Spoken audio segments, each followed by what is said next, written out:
Despite moving across the pond for a quieter life, Harry never seems far from the headlines, does he? But how did we get here?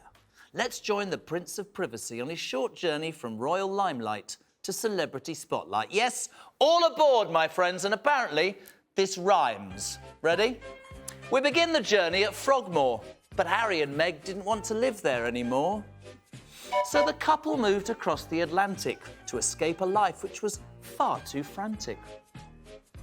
The controversial Oprah interview caused a storm, leaving the royal family torn. Who wrote this? With a Time Out magazine front cover splash, came even more people they wanted to trash. Then Netflix paid them a handsome sum, so why did they then look so bleeding glum?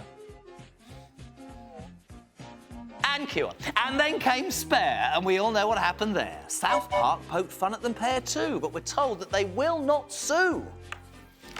And this weekend, Harry broadcast his therapy session, from which he says we can all learn a lesson. That didn't rhyme. So, who else will they offend? And when will, ready for this, Emily Andrews, this woke-emotive end? I don't know! Joining me to share their thoughts and feelings with the whole world are my favourite royal commentator, Emily Andrews, and live from LA, host of the To Die For Daily podcast, Kinsey Schofield, who was in my dressing room earlier. How are you? You got the dream team today, JK. The dream team is back. Lovely to see you. First question, Em. You know the latest thing, the sort of therapy session? Which one? Which latest thing, JK? The live 19 quid? Would you have paid that? Who watched that? It's just beige, man, isn't it? Do you know what? I have been quite fair, I think, on Harry and Meghan, despite the 6 hours of Netflix that we're never going to get back again. Yeah. Despite the book, all the brickbacks, the racism, the dog bowl fights, the smaller bedroom, the fact that William got more sausages. I've always tried to be a bit more fair and considered on Harry and Meghan. For some reason, this live stream event really did it for me this weekend. It was absolutely front and centre, no bones about it, Harry trying to make money. He couldn't, and on this live therapy session, because you had to pay £19 to get a copy of the book, that all-important second print run that apparently isn't selling as well. And then you got access, when you got the book, the £19, to this live stream. I felt very, very uncomfortable watching, effectively, a live therapy session. For Harry, again, then, to say that his family dysfunctional, no one understood him, he didn't get enough hugs, and by the way, he and his mum were like each other and different, and the rest of the family were dreadful. Oh, and by the way, it's his duty, it's his act of service to the world. That's my point. To tell us how he feels. Kinsey, the fact of the matter is, and Emily is spot on, if it's an act of service, if apparently his point is to bring calmness to the whole world, why the damn well, I can't even swear enough, why are you charging for it? It's appalling, isn't it? I mean, I actually thought Emily and I were going to clash on this because Emily has been so kind about Harry and been so fair about him. So I'm really surprised to hear her say this. I feel like I'm in a safe space now. No, absolutely. It's absolutely ludicrous to charge people for. He is clearly just trying to get additional book sales. There are warehouses full of boxes and boxes of this book. People are done with the WHINGEFEST. They're done with the crying.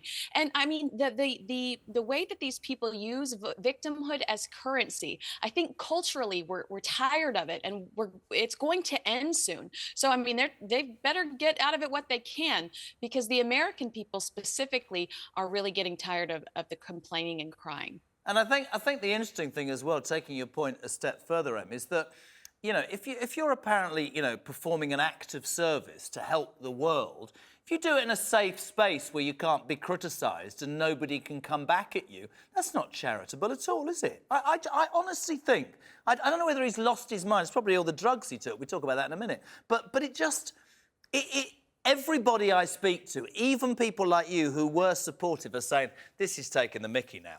Absolutely. I mean, I just sat there and just thought, how can you have lost your way so far, Prince Harry, that you think this is an act of service to the world? If you really want to be have an act of service or perform service or charity, go to Lesotho. Yep. Take your wife, take your children, go to Lesotho. Well, you know, it is safe there. I've been there, Harry's been there many times. Go and build wells, build schools, go and teach English as a foreign language. Throw her down one. You know, no, do not do that, Joe McKyle. But no, seriously, you know, go and devote your life to the well-being of others. Which she did before. Which she did before. Now, OK, fine, the royal family gave him that platform to do that. And I know that he hopes that this new platform that he has in America will do the same. We've seen no evidence But of that. you know what's really interesting? Kinsey, I'll bring you back. When he went to Lesotho, when he did all that stuff and he lived in Africa, he wasn't troubled. The problem is, the other thing that I think about this, I mean, I thought it was appalling what I saw, is therapy. Despite the fact in America everybody's under therapy, we know that, even if your dog can't walk in a straight line. But the truth is, in this country and across this world,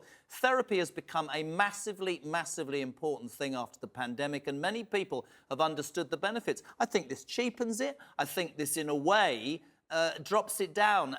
The importance of it, Kinsey. Do you understand what I'm saying there? I do, and I agree with you. I think this is another example of, you know, Harry and Meghan saying that they're doing one thing, but their actions say otherwise. We want you to save the planet, but we're going to hop on this jet. You know, we're living a life of service, but we're going to charge for it. I just think that this is just another great example of that. And I don't know who's counseling them and who's giving them guidance, but obviously they need to reconsider it, because we're not the only ones having this discussion. Harry and Meghan have opened themselves up to criticism on a global scale. I mean, without any shadow of a doubt, and I want to move it on him, if I can, to the drugs. I mean, he is actually saying, this is what he said, I can't say the word, hallucinate, anyway, has helped me clean the wind... Ayahuasca. Thank you. Has helped me clean the windscreen of my troubled mind. My question to both of you is, should somebody with his profile be saying that?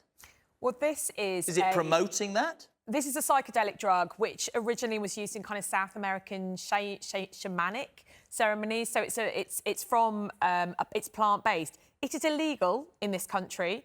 I don't know, I think Kinsey will probably be able to tell us whether it's illegal in the US. Perhaps it is, because of its component is a very powerful psychedelic. I have been told that he has taken it in the UK. But apart from that, he talks about cocaine, didn't really do it for him. Cannabis really helped him. For a man in his position to be advocating such general drug use, Class A, cocaine and ayahuasca, and Class B, marijuana... It's illegal in the US, there, I've just been told. It's illegal in the US as well. Yeah, exactly. And so I think it's really poor. And if he does want to hold himself as some kind of, you know, a role model, someone that we should aspire to, then he shouldn't be promoting this. And I know that there've been, you know, in the media just today, parents of 20-year-olds and teenagers who've died from drug overdoses who've said this is absolutely outrageous. Completely. And to quote Kirsty Allsop, you know, cocaine use is not home counties, it's more county lines. I don't know what Harry thinks he's doing. I completely agree. Kinsey, Chris Rock, who was in the news for lots of reasons last year, on his Netflix special, calls them out over claims of racism. You must comment on this. Have a look at this, my friends. Watch this. Because she's complaining. I'm like, what the is she talking about? Oprah, they're so racist. They wanted to know how brown the baby was going to be. That's not racist. Because even black people want to know how brown the baby going to be. Kinsey Schofield, all yours. Well, first of all, I'd say this was something we all thought, but could not say at the time of the Oprah Winfrey interview, or we would be labeled a racist. It was such a delicate time, such a delicate category. But I think that this must drive Harry and Meghan crazy. Netflix is supposed to be their safe space. Yeah. You know, they've been paid hundreds of thousands of dollars by Netflix to generate content for them that took them several years to make. But, you know, this is Chris Rock slamming them on their own platform, on their own network, and I can't imagine that they're happy about it. Does it jeopardize their relationship with Netflix moving forward? It's just like they're the laughing stock. Can we bring it to the final point, the coronation? Now, when we were upstairs earlier, you said, what are your ages? King Charles grew a pair. So apparently, the day after Spare hit the shelves, he threw them out of Frogmore, right? But I read over the weekend, and she's going to shout at me, watch this. Allegedly, he says, you can come back to Frogmore if you come to the coronation. Are they going to come? What's going to happen? OK, so what has happened... A week's holiday is a long time, isn't it, JK? What he said is that the lease, he originally asked them to vacate the lease in March. They then asked for an extension, or an extension was granted to them.